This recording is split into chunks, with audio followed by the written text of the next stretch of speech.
ববির ঘরে বসে তখন আমি যে এরকম মহুয়া মৈত্র বলে দিয়েছে প্রেসিডেন্ট, আইপ্যাককে বলে দিয়েছে কল্যাণ ব্যানার্জির এখানে ঢোকা চলবে না। ঠিক আছে, উনিও বাইরে ফরেন কান্ট্রিতে বসে বসে সব কন্ট্রোল করছেন।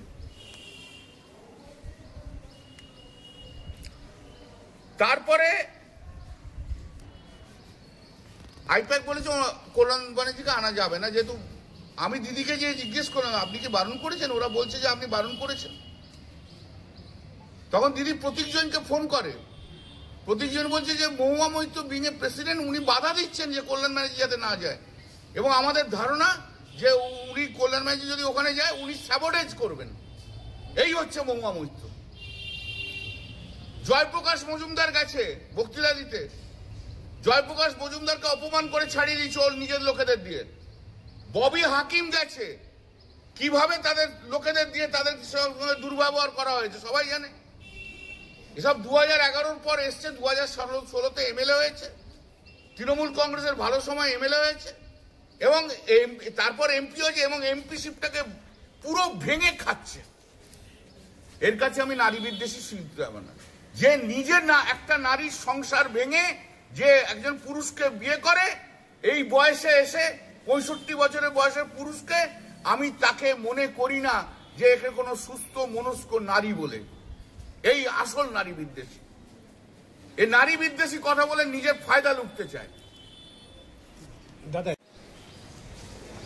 কালকে রাত্রিবেলা একজন আমাদের মহিলা এমপি আমাকে একটা SMS করেছে, টেক্সট করেছে, তাতে লিখেছে যে আই ফুললি সাপোর্ট ইউ।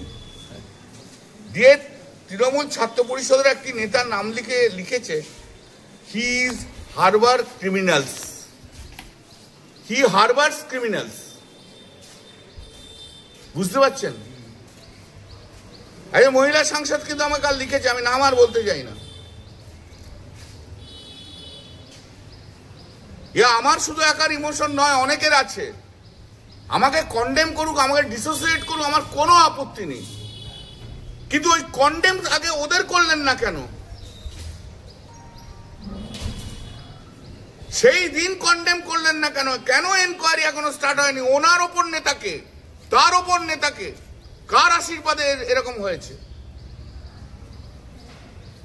একদিনে তো হয় না এরা তৈরি, নিশ্চয়ই বছরের পর বছর ধরে তারপর তো তৈরি হয়েছে। আমি শ্রীরামপুর পার্লামেন্টের এমপি, আমি জানবো না? সাংগঠনিক যারা নেতা আছে তাদের কাছে তো দেখে জিজ্ঞেস করি, কিরে কি খবর, বল কি হয়েছে, কোথাও কিছু অসুবিধা হয়েছে কিনা। আমি তো সাংগঠনিক দায়িত্ব নেই, কিন্তু এখানে তো আমাকে গার্জিয়ান হিসেবে দেখে। তা গার্জিয়ান হিসেবে দলের যারা নেতা হয় না, সাংগঠনিক নেতা হয়, তারা গার্জিয়ানের মতো। মহিলাদের, আমি আবার বলছি, মহিলাদের সুরক্ষিত করার দায়িত্ব হচ্ছে পুরুষের।